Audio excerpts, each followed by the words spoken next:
Hello, everyone. Thank you so much for joining us today.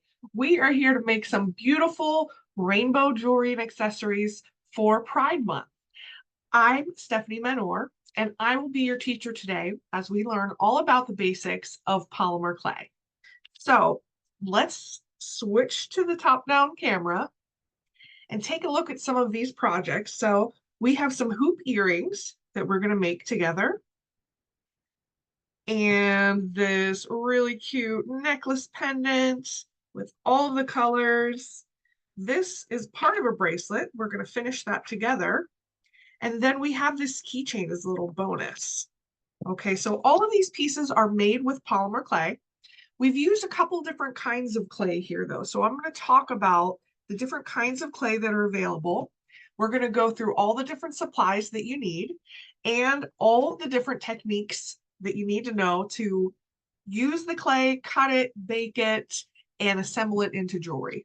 So let's get started here and go through some supplies. So the first thing that we have is clay. Let me show you. Let me pull some clay down here. So clay is available, as you know, in solid colors like these. Okay. But this is a new kind of clay where it has the pattern already in there. You can see the color goes all the way through. It comes in a flat slab like this. This is actually the first kind of clay that we're going to be using. Then we have all of our solid clay here. I have a variety of clay tools. So plastic tools like these. This one has a sharp end to it. These are double-sided. We're going to use some of those. I have a blade for cutting and also for cutting some cutters in different shapes. I have a hand drill to drill some holes. We've got some jump rings over here and a few other findings that we're going to use. And then let me bring this in. So this that I'm bringing in here is a ceramic tile just from the hardware store. And this is what I use to prepare my clay on and to bake it. I use this as a baking sheet. And this just kind of simplifies the process and allows you to prepare on the same surface that you're baking on. So no moving it to a different surface like a baking sheet. If you don't have a ceramic tile, you can use a baking sheet with some parchment paper and use that to put it in the oven. So polymer clay is an oven baked clay. So we're going to put it in a 250-degree oven for 20 minutes. Now let's look at this pattern clay. So if you've never worked with it before, it comes in a package like this and already in a flat slab. So I'm just opening it up for you. I have you very zoomed in. Maybe we should zoom out a little bit. Like that. Okay. So I lay the clay down and then I get my cutter. The first pieces that we're making are these hoop earrings. And I'm going to show you a special tool that we use for making hoop earrings. And they look like this. These are hoop earring guides. They come in 4 different sizes from 20 millimeter up to 50 millimeter. And so let me open those. You can see they're plastic discs and they have these cuts on the outside that helps you to cut your earrings to size. So we'll show you how all that works.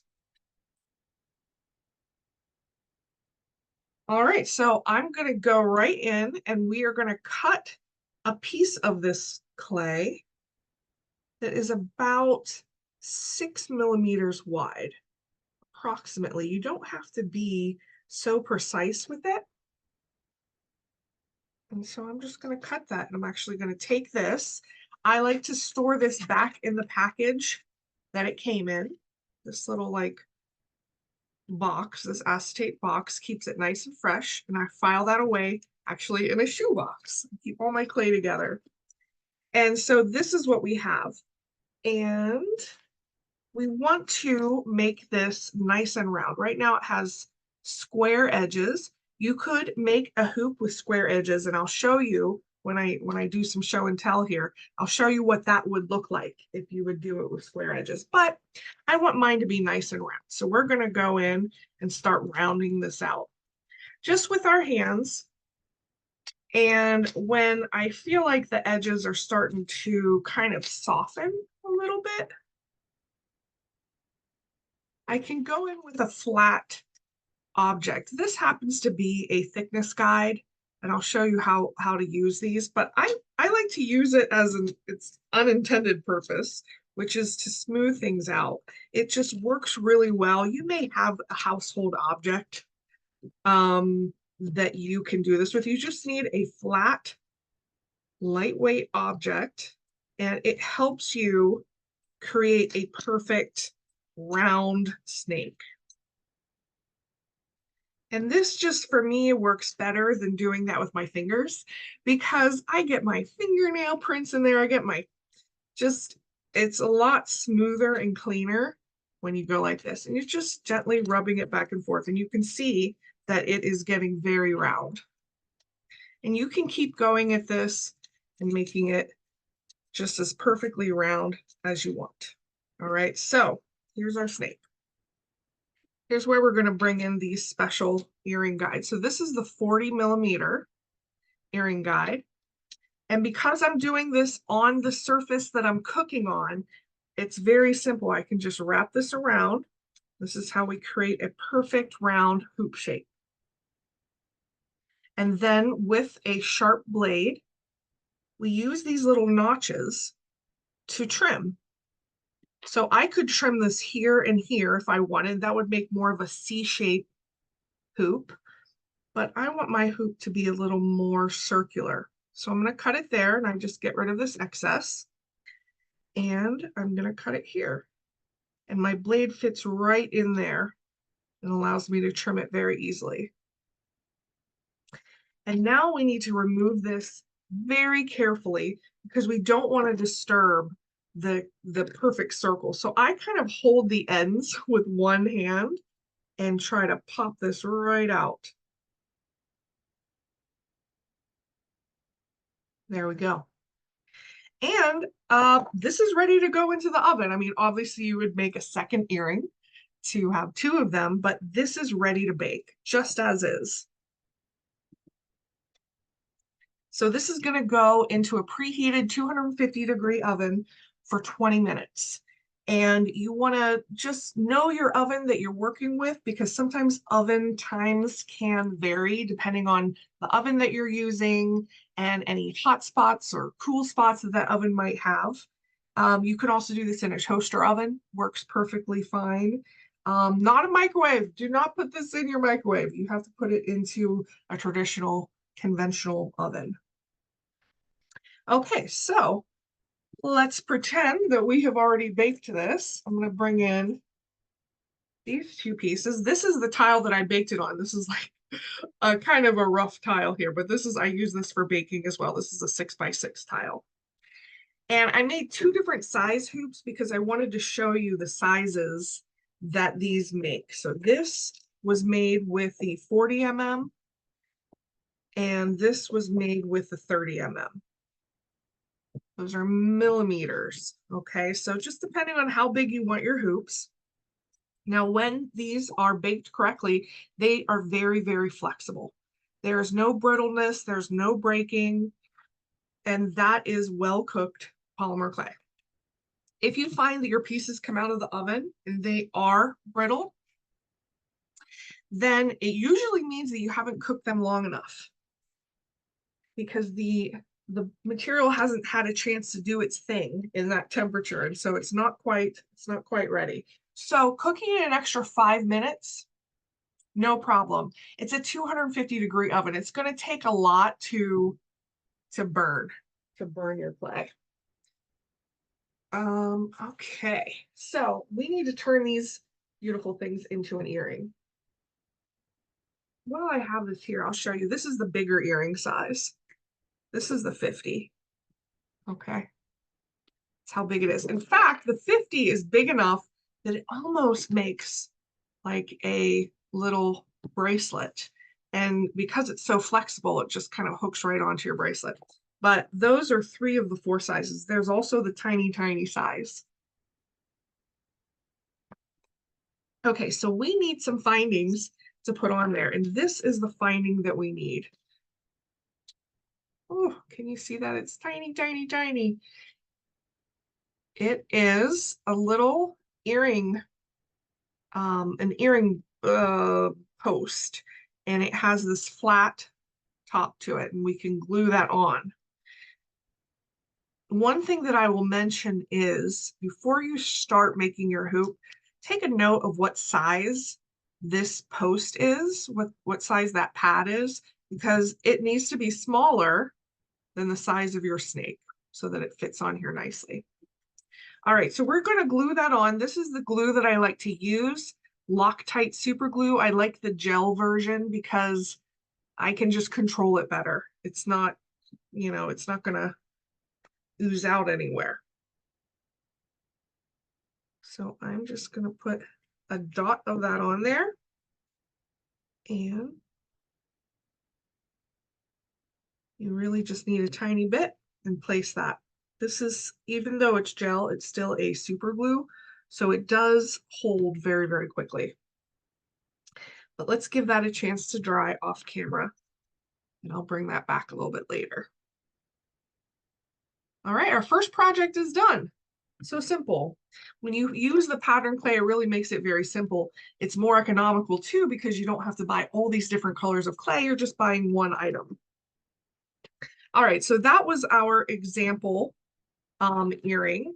I'm going to show you some variations of that. So earlier when I said it starts with a square, this is what it would look like if you use a square and you just twist it a little bit before it goes around your earring form. That's what it would look like. We haven't added the end to this one yet. Now, how about if you make 2 snakes, twist those together? You could make an earring that looks like this. Very flexible, but just a little bit of a different look. Here's a third option. If you're getting fancy, you can kind of braid them together, 2 different snakes. Or is this 3? This might be 3. I believe this is 3 snakes braided together. And you can get a little something like this.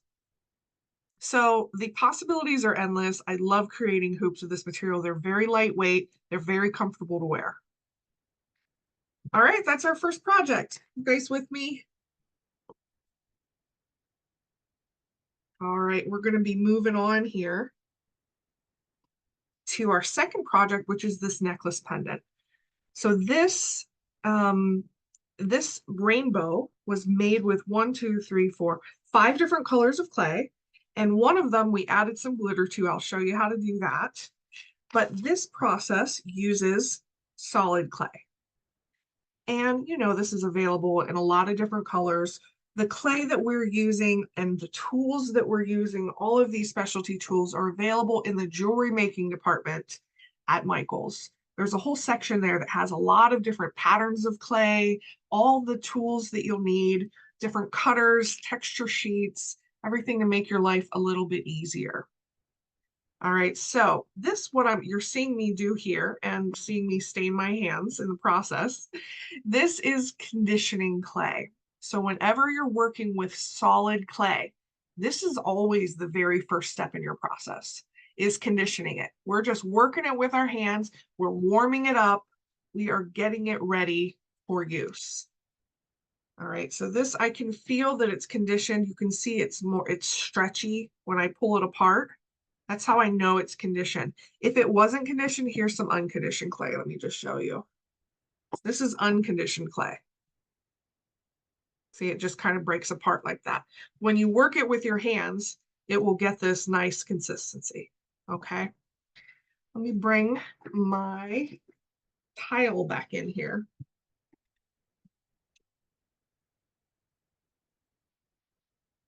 All right, so I'm going to break off a piece. I'm going to make a snake out of it. We're going to do this with 5 different colors. So I kind of start it with my hands. And I made this intention a little longer than what I need.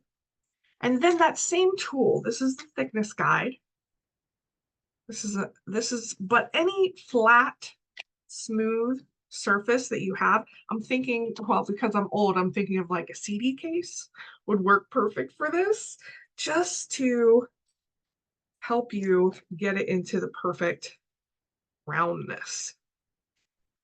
All right, and I'm taking a look at the length and the width of this. If I feel like there are some areas that are a little thicker, I can kind of move those out with my hands and then go in and perfect it with this.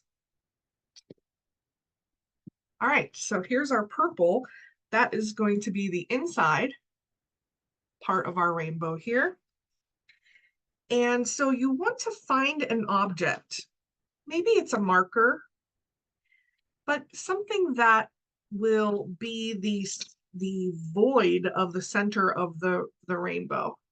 And it's just so we can lay it around that object. A Sharpie marker works actually perfect for this.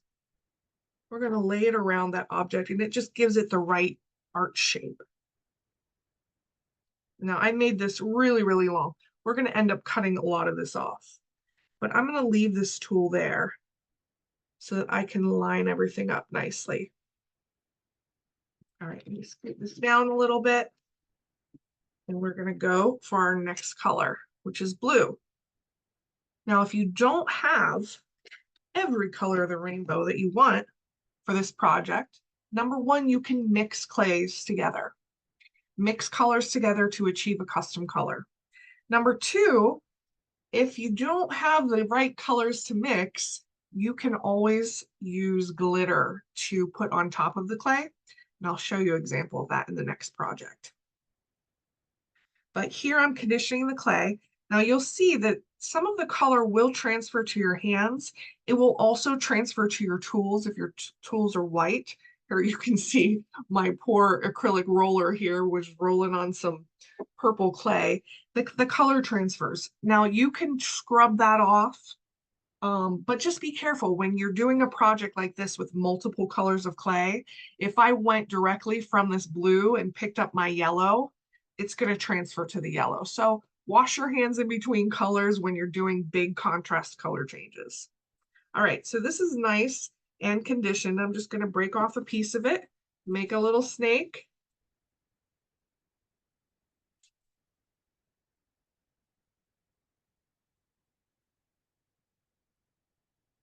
Actually, you know what? I'm going to scoot this over so I have more working room.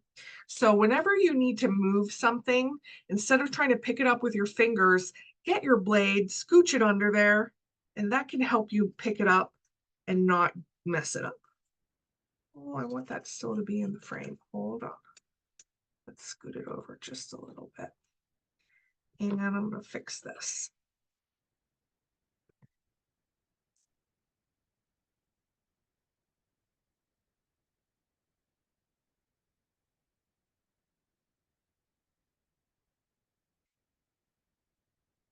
All right, on to blue. So I get it just about the size I want, and then I can perfect it with a smooth object. And here I'm looking at the width, and I want to keep it the same width as my purple. That will make our rainbow end up looking really nice and professional at the end when all of the colors of the rainbow are about the same width. All right, so we lay that around.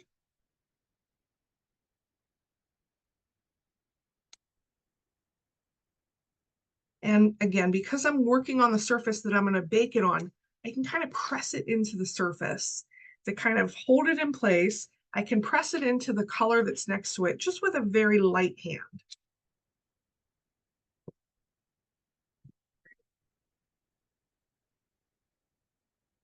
All right, next color. Making a little snake.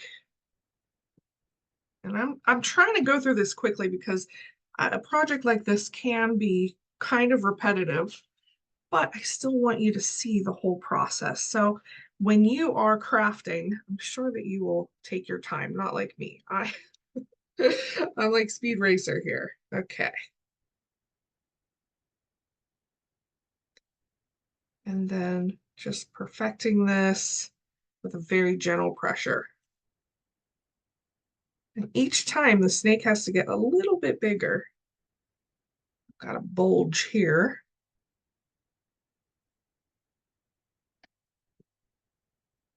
All right, that one looks ready. Lay that around. Press it in to the color next to it. Press it down onto the ceramic.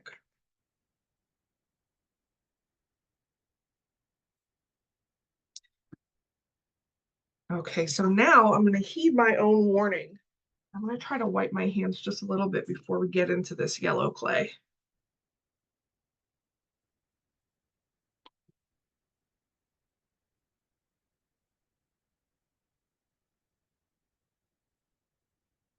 And I'm trying to grab more clay with each successive color because I know that it has to go a little further.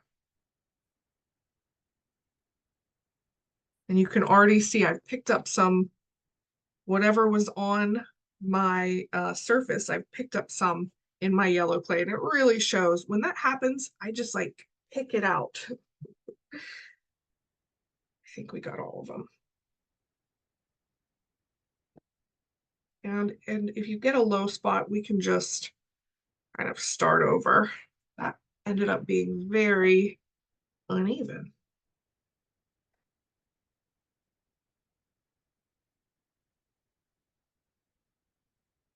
And you can even pull it a little bit if it's a little too thick.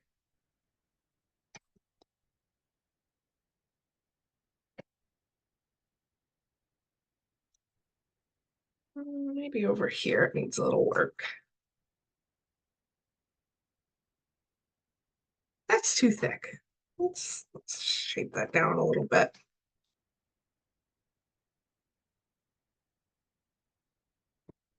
And lay that in place.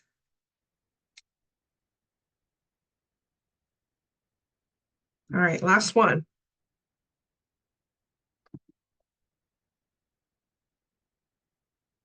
And this one, this red that I have really can stain your hands. So just be careful. Certain colors will transfer more than others.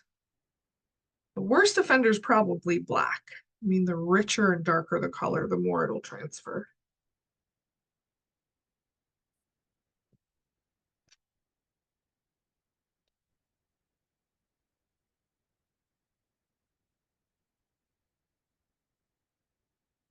Nope, a little thinner. So the process that we're doing here to make these rainbows, I'll show you some examples of other variations. If you're not into the bright color rainbow, you don't have to do the bright colors. A nice muted rainbow looks really, really beautiful.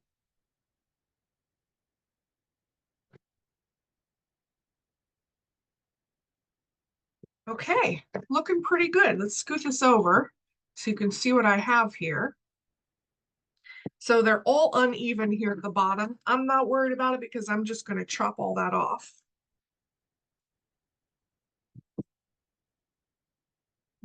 Remove this. And then I get to decide how long I want my rainbow. I made mine extremely long, so I could cut it down here. But I think it looks cute out right there. Trying to just keep it even. And I'm going to scoot these off. So this is extra clay. I'm going to save that for another project. And I'll show you how I save my clay. I showed you the trick of saving the packaging that these come in. How I save my clay when it's in a bunch is I use saran wrap. Let me just pull out an example here. So here's just some saran wrap. I have some clay from other projects that I've just kind of put in here. I make a little sack of the saran wrap, and that's how I store it. Okay, so this is beautiful. This is ready to go into the oven. I don't need to touch it. I don't need to do anything with it. Here's our example. And you're going to need a hole in the top to hang it. So we're going to create that hole actually after we bake it.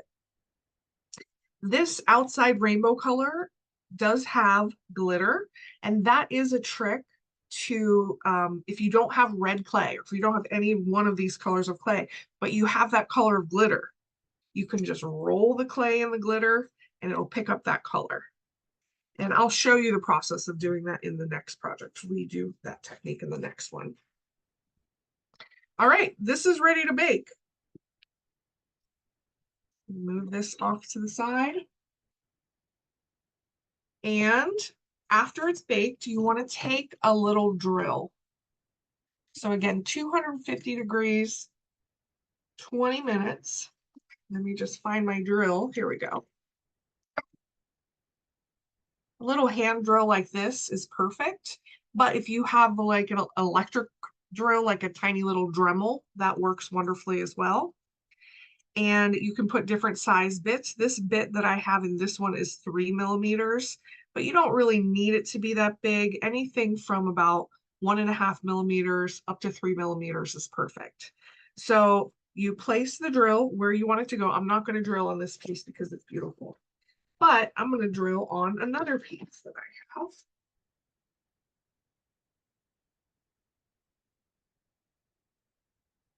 This is a piece of clay that we've already baked. You can see that is very flexible. This has a hole in this side, but let's say I wanted to create another hole right here. So you place the drill and just twisting, and the back of the drill is kind of moving in the palm of my hand, twisting, and just really quickly it pops through there. So it's really easy to create these connection holes where you need them to be. And just kind of clean up, clean up the edges a little bit, go in and just make sure that that's clean. Okay. All right, so to make this into a necklace, you need a jump ring. This is a jump ring. And every jump ring has a little break in it. You have to find where that break is. Here I have that situated here at the top. And I want to open the jump ring by pulling it apart like that, so that it looks like a coil. And then I put my jump ring in. I'm gonna add this to this necklace. I add it to my chain and I close the jump ring. And just that easy, you've added it as a charm on a chain. All right, so this would also make really cute earrings. I have an example of earrings made using a very similar technique. So here's your muted colors. And all we did here was, before we created the rainbow, we gave it a little twist. And that's how you get that texture. And actually this outside color is painted on, kind of like a spatter effect. So very simple to make an earring. You just, instead of attaching this jump ring to a chain, you attach it to an ear wire. And that's how you can make an earring.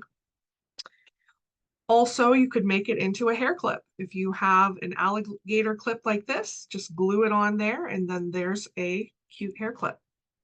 You can turn it into a brooch if you want.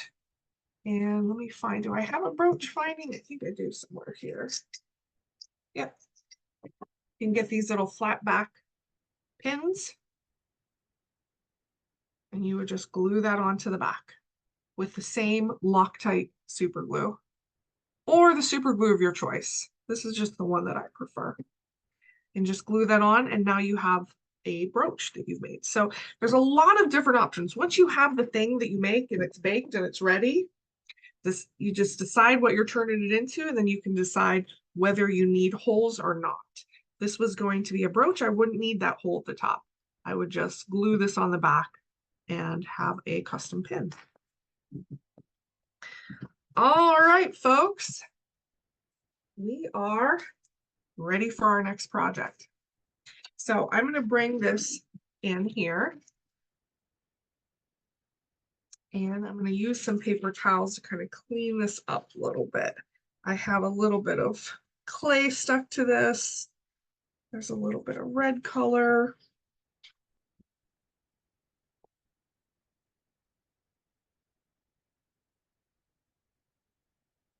Okay, so here I'm just going to show you a small example. We're not going to do all the colors, but we are making a bracelet that looks like this. And in these same techniques of making a bracelet, we can easily turn this into a necklace. We can turn this into earrings or a keychain. I'll show you all those sort of variations. But right now I have my purple clay, and I'm going to put that down on my work surface, making sure that I'm working with nicely conditioned clay.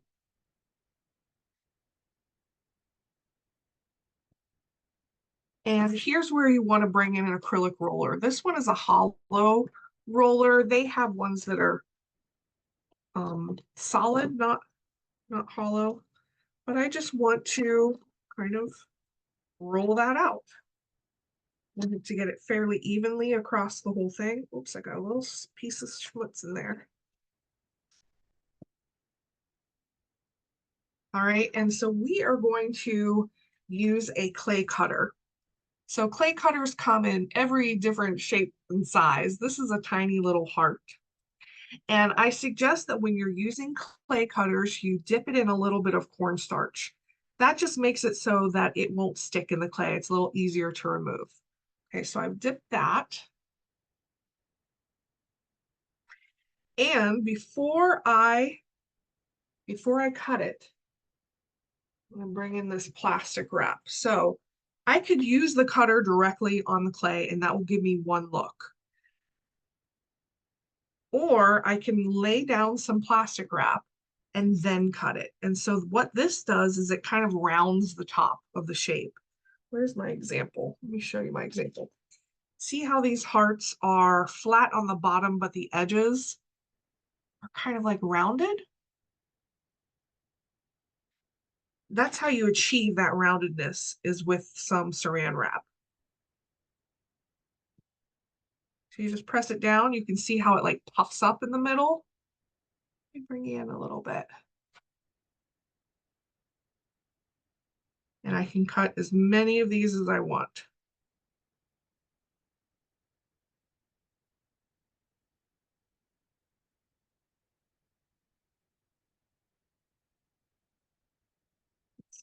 Get one more here. And then we just remove the saran wrap. Save this for another day. And then we weed out the parts that we don't want. And I can save this for another day. Maybe I'll wrap it in that piece of saran wrap that I just pulled.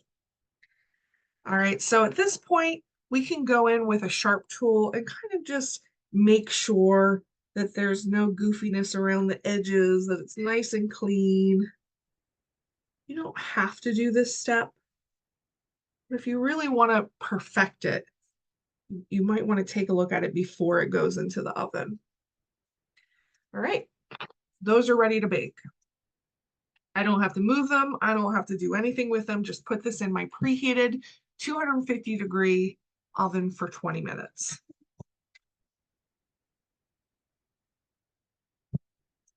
All right, here's my other tile here, and I want to tell you what I did here. Before I cut them, I wanted to turn them blue because let's say I didn't have any blue clay. I could turn the purple one blue by just sprinkling glitter before I cut it. And then I just put it in the oven. So these have gone in the oven. This is what they look like when they come out. It will have extra glitter on it that will get everywhere, but we will take care of that in the next step. So this is what it looks like. And here's our regular purple ones. It's exactly what they look like when they come off of the tile. Now, so the edge might not be perfect, but you can take some steps to make it perfect. Number one, you can put this in some warm soapy water, and that's just to get rid of any cornstarch that might be on there. Number two, you can go in with an emery board or sandpaper and just gently flick those edges. And that gets rid of any foot that this might have on it, just from where the cutter wasn't perfectly cut down onto the ceramic. So just very gently, without a lot of pressure. I'm just kind of perfecting this. And so this is what we have. You can see the kind of domed, rounded shape that it takes because of that saran wrap. All right, so we want to make a whole chain of these in every color of the rainbow. But before I do that, I want to make them shiny.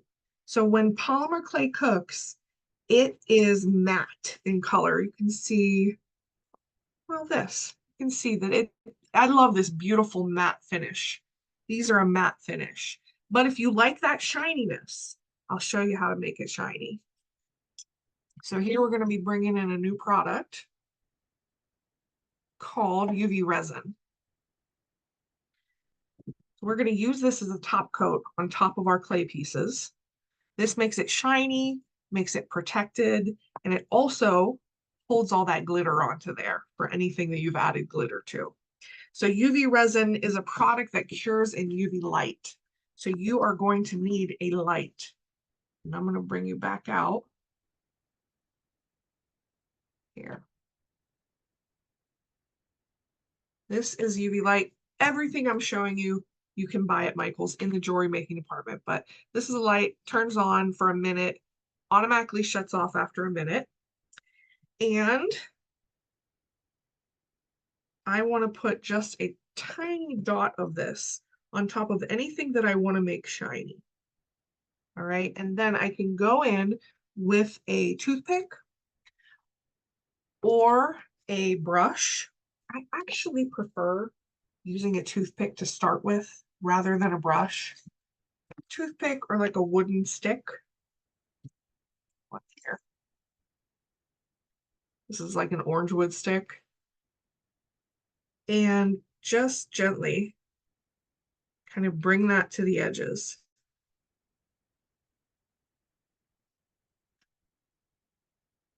I like using the stick because I don't waste any of the UV resin. When you use the paintbrush, some of it gets clogged into the paintbrush, so you're losing a little bit of product. But you do whatever works easier for you. But you can see, I don't know if you can see, but I can see this.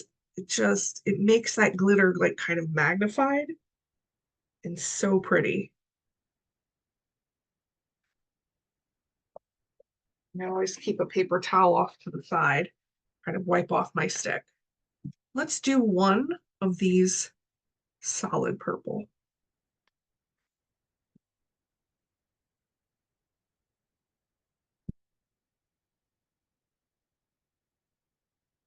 And you know what? I'll do the paintbrush.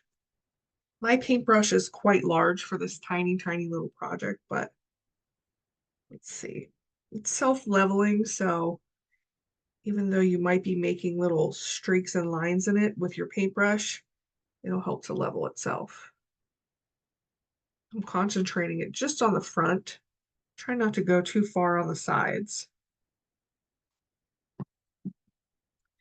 I'm going to add just a pinch more, half a drop,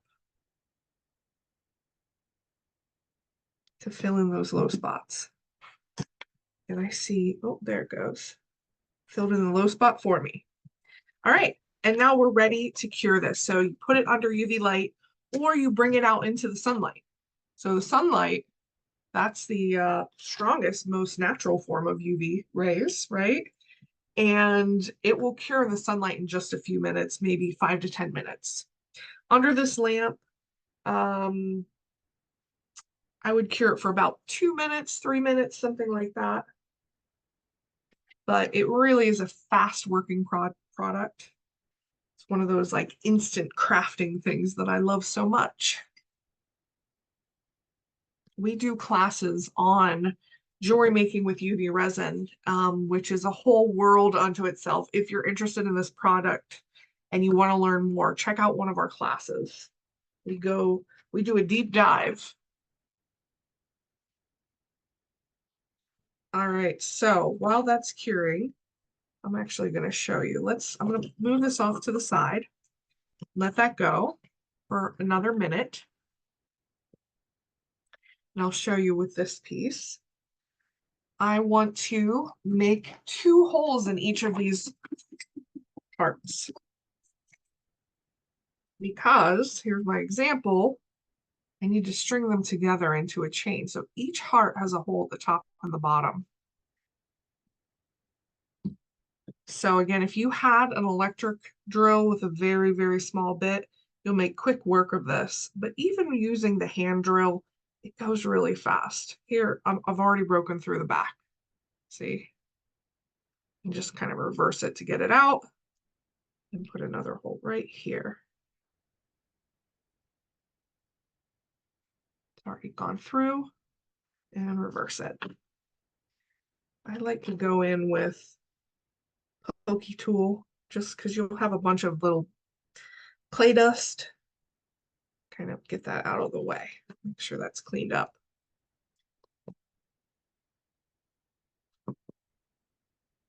There we go. Looks like a button.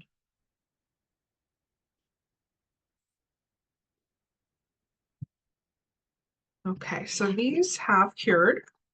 That was under there for 2 minutes. And let's see what we have. See how shiny and pretty? And again, if I got a little extra UV resin around the edges, or maybe just a little extra glitter around the edges, you can just go in with an emery board. Kind of clean that up. Okay.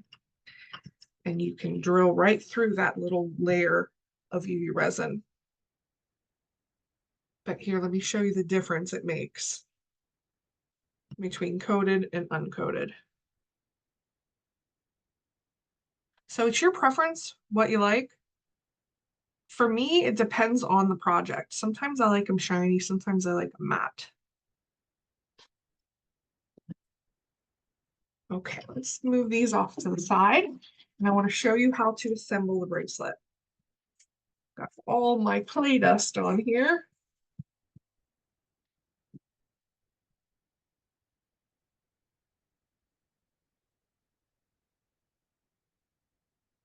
All right, so here is a chain that we started. I'm going to add a purple here. So you're doing that with jump rings. So this last jump ring here, I need to open it up so that I can attach it to the top of this heart. So I find where that break is, and you may find that you need to use 2 pliers here. And you're bringing one toward you and one away from you to open that up. Oh, I'm sorry. Nope. Let's actually connect them.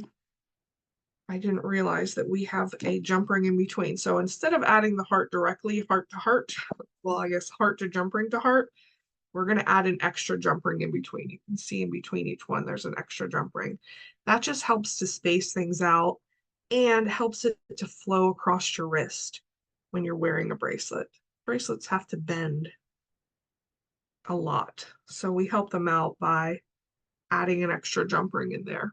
All right, so we have a jump ring, an extra jump ring. We're adding a heart now. Let's see if I'll do it the right way. Yes. Put that on there and close it. Oh, no. I put it on backwards. You can see. Let's fix that.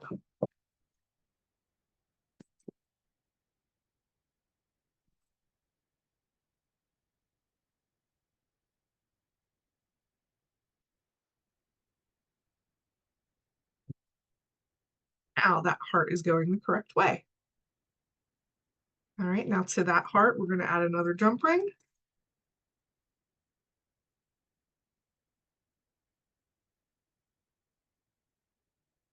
And another jump ring before I close it. So we're doing double. Oops. Close that up. And now this jump ring is ready to attach to our next heart.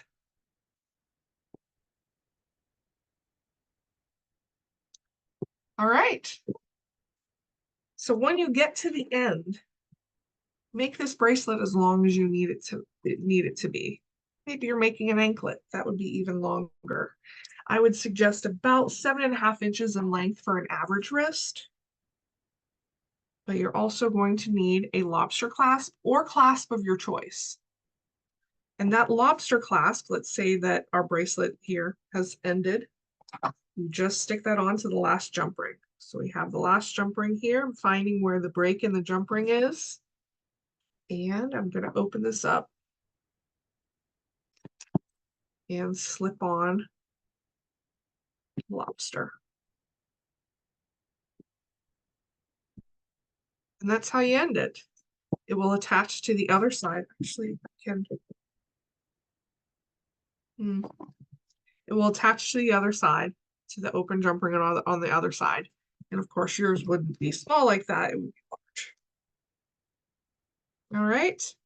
So that's how you can make a necklace. Well, sorry, a bracelet, but make it longer and it's a necklace. Make it shorter and it's an earring.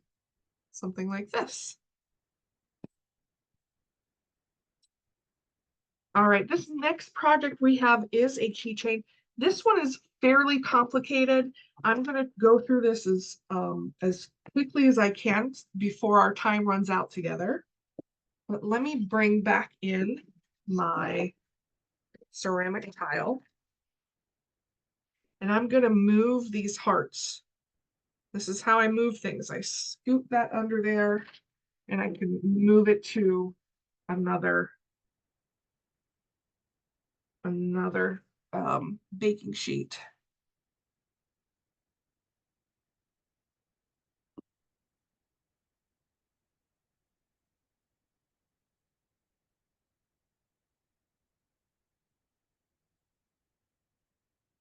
All right, and I'm going to steal some of the snakes that I made earlier that I cut off.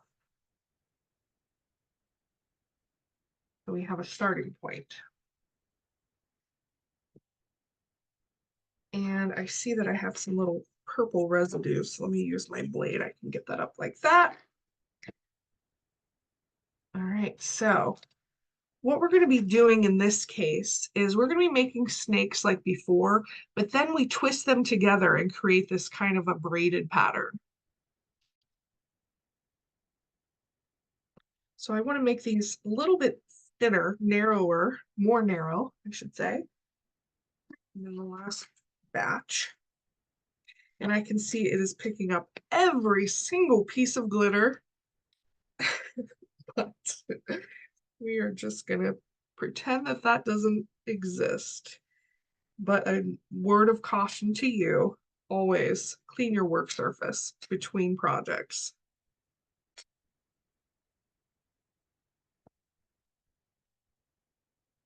Oh, that one is bothering me. I might have to pick that one out.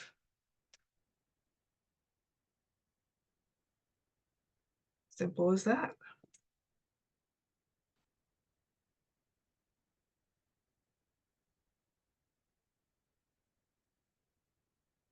Okay, so to create the twist, we're going to take two pieces and marry them together at the top.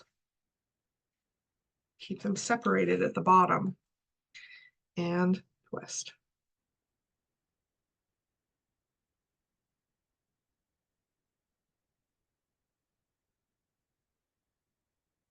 I'm just gently guiding them with my left hand as I twist with my right hand. And we don't need it to twist for that long. Our pendant's only about, or our keychain's only about 1.5 inches. So that's about all I need. And I can perfect it a little bit by twisting more in some areas, making it thinner, pulling it a little bit. And let me just cut off this excess down here. Okay, so that's one row. See what we're making here? Like that's one yellow row. Let's do a red row.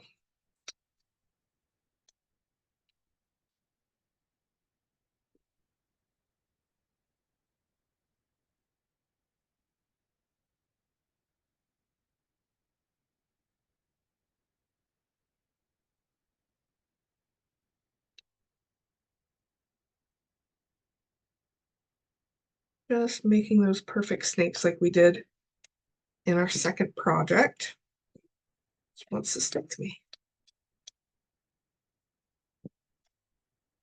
Okay, we're going to put the tops together and gently twist. Now the direction that you twist is also important. I'll show you an example of why. At the end, get rid of this. The direction that you twist in is important because if you want to achieve kind of this woven look, you'll notice that these twists go this way and these twists go that way. So it goes in an opposite direction twist than its neighbor. I hope that makes sense. All right, let's do one more. I'm using my scraps from the rainbow pendant.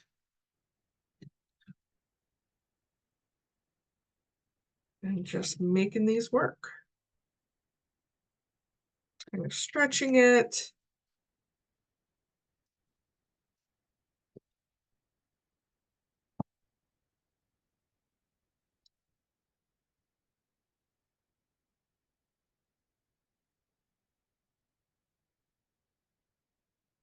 And this one I'm going to twist in the opposite direction than the first two.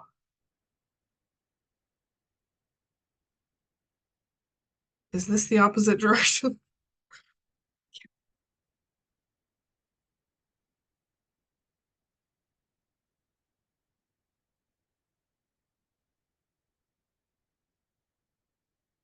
Yes, it is.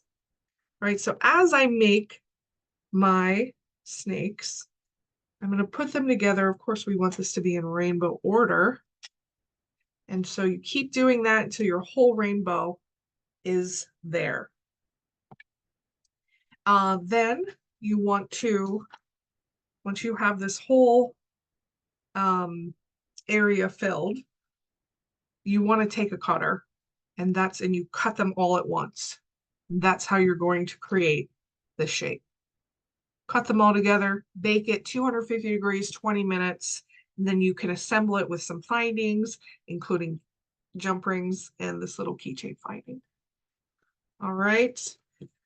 So I hope that I have inspired you to go out and try this material. It is so fun. You can just play with it for hours. Great project to do with your kids as well. It's a great tactile sensation working with all these different clay colors and glitter and all the fun stuff. So like I said, I hope I've inspired you to try this. Do check back on michaels.com on the classes and events page and check out for future jewelry making classes that we teach on polymer clay and on UV resin. Thank you so much for joining us and making it all the way to the end. You guys are great, and we'll see you next time.